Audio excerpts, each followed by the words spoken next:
તો હેલો વિદ્યાર્થી મિત્રો, ગુડ ઇવનિંગ. આશા રાખું છું કે તમે બધાય મજામાં જ હશો. તો આપણે લાસ્ટ લેક્ચરમાં ઉષ્માગતિશાસ્ત્રમાં શું જોયું હતું? આપણે એ જોયું હતું કે પ્રણાલી અને પર્યાવરણ કેને કહેવામાં આવે છે. શું જોયું હતું? સૌથી પહેલા પ્રણાલી અને પર્યાવરણ કેને કહેવામાં આવે છે, અને પછી આપણે જોયું હતું પ્રણાલી અને પર્યાવરણ એ બંનેને એક છૂટી પાતી હદ, સીમા, જેને આપણે દિવાલ તરીકે ઓળખવામાં આવે છે, એના વિશે આપણે જાણકારી લીધી હતી. અને પછી આપણે પ્રણાલીના ત્રણ અલગ અલગ એક્ઝામ્પલ જોયા હતા. કયા જોયા હતા? બંધ પ્રણાલી, ખુલ્લી પ્રણાલી અને નિરાળી પ્રણાલી. એને આપણે સારી રીતે એક્ઝામ્પલ તરીકે સમજ્યા હતા. અને પછી આપણે પ્રક્રમના પ્રકારો, ટાઇપ્સ ઓફ પ્રોસેસ વિશે જાણ્યું હતું. તો હવે આપણે ઉષ્માગતિશાસ્ત્રના ચેપ્ટરમાં આગળ વધીશું.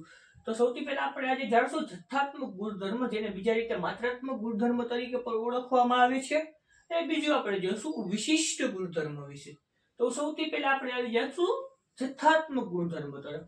જથ્થાત્મક ગુણધર્મ એ માત્રા અથવા જથ્થો બદલાતા જે ગુણધર્મો બદલાય છે તેને માત્રાત્મક ગુણધર્મ અથવા તો જથ્થાત્મક ગુણધર્મ કહેવામાં આવે છે. એટલે માત્રા અથવા જથ્થો બદલાતા જે ગુણધર્મ બદલાય છે તેને માત્રાત્મક અથવા તો જથ્થાત્મક ગુણધર્મ તરીકે ઓળખવામાં આવે છે. આપણે એક્ઝામ્પલથી સમજશું કે આ સમજી લ્યો કે આ એક બોક્સ છે. આ એક બોક્સ છે. હવે આની કઈક આ L લંબાઈ છે. L લંબાઈ છે. હવે આપણે આના બે ટુકડા કરશું. કેટલા? આના આપણે કરી નાખ્યા બે ટુકડા. એટલે બે ટુકડા કરશું ને, બરોબર છે. અને આપણે કઈ બે ટુકડા મોટું કરી દઉં થોડું બોક્સ. આનું બે ટુકડા કરી નાખ્યા. તો હવે માત્રા અથવા જથ્થો બદલાતા જે ગુણધર્મ બદલાય છે તેને માત્રાત્મક અથવા તો જથ્થાત્મક ગુણધર્મ કહે છે. તો હવે જો આ એક હતું, બરોબર, બોક્સ, એને આપણે બે ટુકડા કરી નાખ્યા. તો હવે આની L લંબાઈ હતી, આની કઈક L/2 થઈ જશે. આની L/2 થઈ જશે. એટલે શું થયું?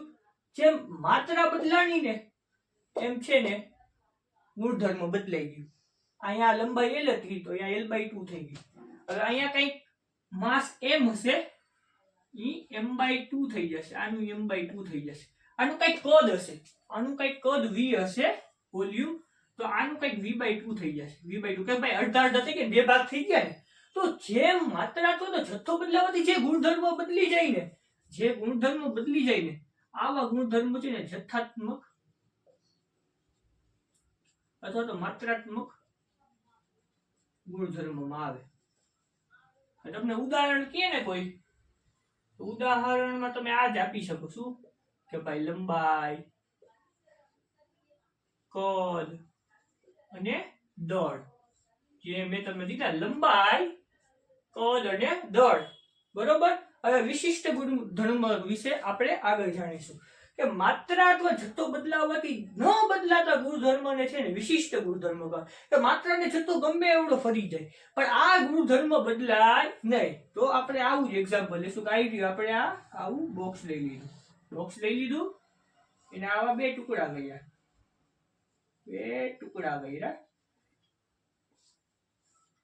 આ બે ટુકડા કર્યા ને, આ બે ટુકડા કરી નાખ્યા. તો હવે ભાઈ આનું કઈક ટેમ્પરેચર T હશે. તો ભાઈ આ બે ટુકડા કરવાથી થોડી આનું ટેમ્પરેચર બદલાવી જશે. ટેમ્પરેચર તો આ બંનેનું સેમ જ રહેશે ને ભાઈ, T નું T જ રહેશે ને. હવે એવી રીતે અહીંયા કઈક હું તમને કહું ડેન્સિટી, તો અહીંયા ડેન્સિટી જે હશે તો આની કે ડેન્સિટી જ રહેશે, બરોબર. ડેન્સિટી નું આપણે સૂત્ર મૂકીને જોઈએ, ડેન્સિટી D M/V. તો હવે અહીંયા મૂકશું D M/2 V/2, એટલે 2 ઉડી જશે એટલે D M/V. અહીંયા એમ જ થશે D M/2 V/2, તો D M/V. તો શું થયું? તાપમાન અને ડેન્સિટી એ બંને છે ને માત્રા કે જથ્થો બદલાવાથી છે ને બદલાણા નહીં, તેને તે જ રહી ગયા. તો આપણે આના ઉદાહરણ લેશું ને વિશિષ્ટ ગુણધર્મના. તો વિશિષ્ટ ગુણધર્મના ઉદાહરણમાં શું આવશે? તાપમાન અને ઘનતા, જેને આપણે ડેન્સિટી તરીકે, તાપમાન અને ઘનતાના ઉદાહરણમાં આવશે.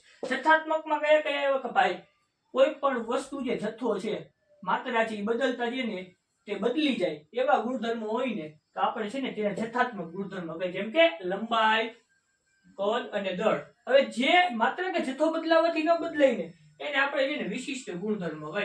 વિશિષ્ટ ગુણધર્મ કયા છે ભાઈ? તાપમાન ને ઘનતા. તાપમાન અને ઘનતા. ઓકે, તો હવે આપણે આગળ વધીશું. કાર્ય, વર્ક ડન. ઓકે, તો કાર્ય એટલે શું? તો આ એક્ઝામ્પલ તરીકે તમે સમજો કે આ મેં કોઈ પ્રણાલી દોરી છે, આ કોઈક મેં સિસ્ટમ દોર્યું છે. આપણે કઈ પ્રણાલી અથવા તો સિસ્ટમ છે, બરોબર. હવે આના ઉપર કઈક વર્ક કરવામાં આવે, જેમ કે આ જો આપણે એના ઉપર કઈક વર્ક કર્યું, કઈક દબાણ આપ્યું ને કઈક વર્ક કર્યું, તો એને આપણે કાર્ય તરીકે ઓળખવામાં આવે. તો તમે છે ને વિદ્યાર્થી મિત્રો જયારે 10મા માં ભણતા હતા તો કાર્યનું એક છે ને બહુ મસ્ત મજાનું સૂત્ર આવતું હતું. જો તમને યાદ હોય ને તો સારામાં સારું, અને જો ન યાદ હોય તો આપણે અહીંયા લખીએ છીએ. શું આવતું? કાર્ય is equal to minus P external delta V. કાર્ય is equal to minus P external delta V. શું આવતું?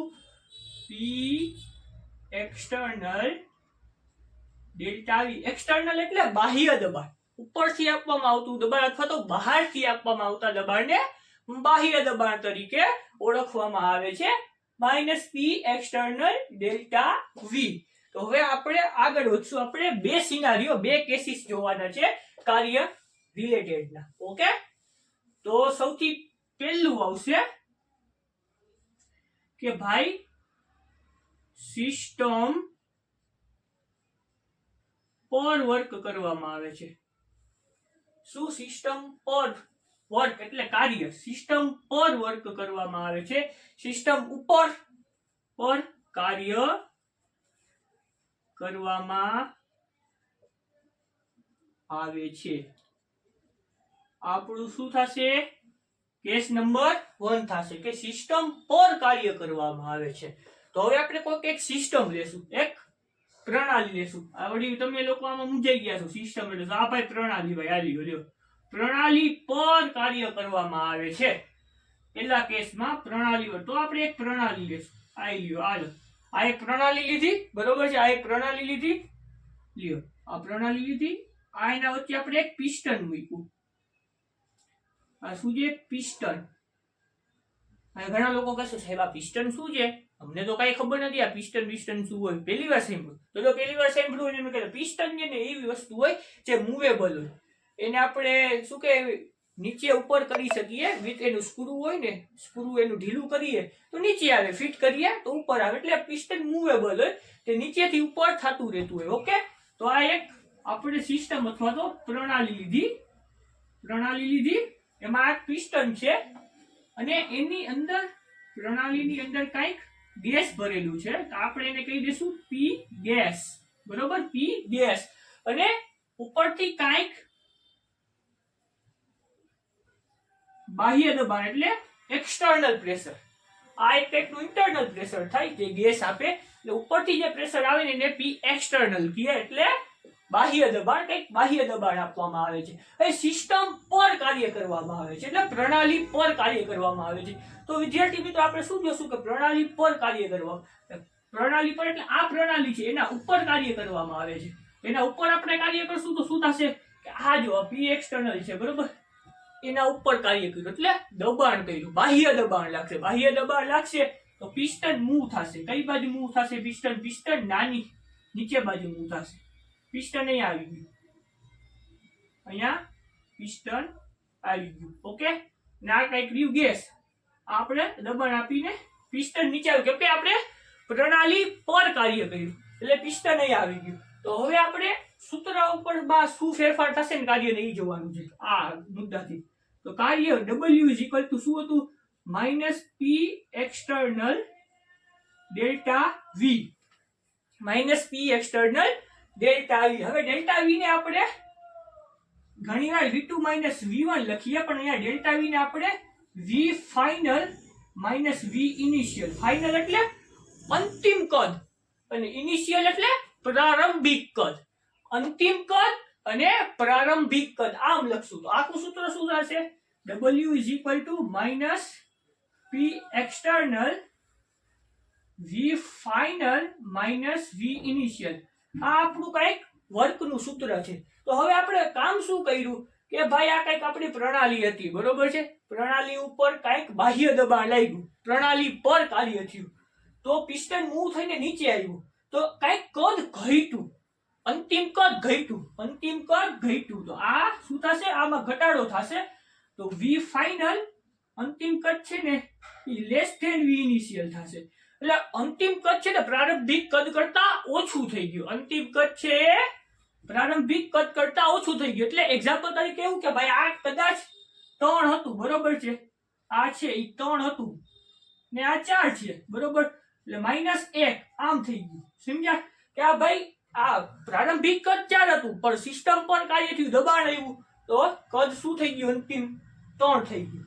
તો હવે આપણે W ઇઝ ઇક્વલ ટુ શું થશે, આ માઇનસ તો માઇનસ થયા, દબાણ કોઈ દી છે ને નેગેટિવ ન હોય, નેગેટિવ નિશાની સૂત્રની આપેલી છે, આ નેગેટિવ નિશાની, એટલે P એક્સટર્નલ એટલે દબાણ હંમેશા છે ને ભાઈ પોઝિટિવ જ હોય, યાદ રાખજો, દબાણ હંમેશા પોઝિટિવ જ હોય, અને V final minus V initial, બરોબર.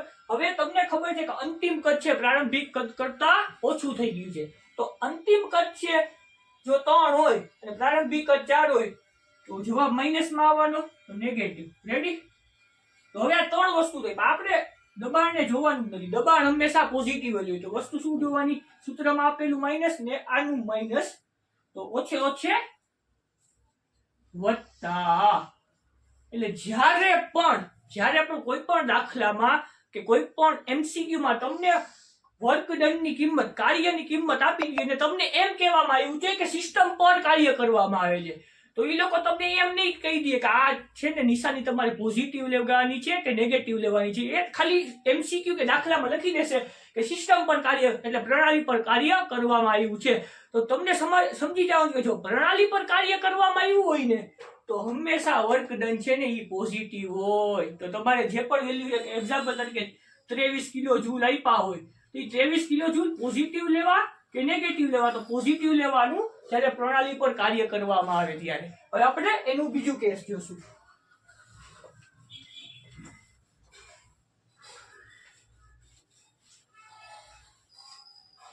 હવે બીજું કેસ શું છે, આપણે પેલું કેસ છે પ્રણાલી પર કાર્ય કરવામાં આવે છે, બીજું કેસ હશે પ્રણાલી અથવા તો સિસ્ટમ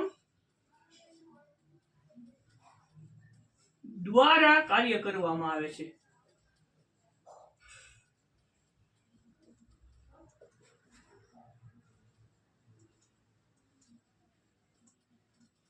પ્રણાલી અથવા તો સિસ્ટમ દ્વારા કાર્ય કરવામાં આવે છે. તો વળી આપણે આપણી પ્રણાલી લઈ લેશું, આ લઈ લીધી આપણે આપણી પ્રણાલી, આવી ગયું આપણું મસ્ત મજાનું પિસ્ટન આવી ગયું. રેડી? આ કંઈક પ્રેશર ઓફ ગેસ, બરોબર છે. હવે વસ્તુ શું થશે કે હવે પ્રણાલી દ્વારા કાર્ય થઈ છે, તો પ્રણાલી દ્વારા કાર્ય થશે ને તો અંદર નીચે ગેસ છે ને, ગેસ એ છે ને કંઈક દબાણ ક્રિએટ કરશે, તો એ દબાણ ક્રિએટ કરશે ને તો પિસ્ટન ઉપરની તરફ મૂવ થશે, ઉપરની તરફ જશે. તો આ પિસ્ટન છે ને, સમજી લ્યો અહીંયા છે તો પિસ્ટન અહીંયાથી અહીંયા આવી ગયું, અહીંયા તો અંદર ગેસ જ હતી, બરોબર, અહીંયા તો અંદર ગેસ જ હતી, તો પિસ્ટન અહીંયા આવી ગયું, બરોબર, પિસ્ટન અહીંયા આવી ગયું. તો હવે આપણા કાર્યનું જે સૂત્ર હતું એમાં શું તફાવત થશે, તો આપણું કાર્યનું સૂત્ર શું છે, W is equal to minus P external delta V.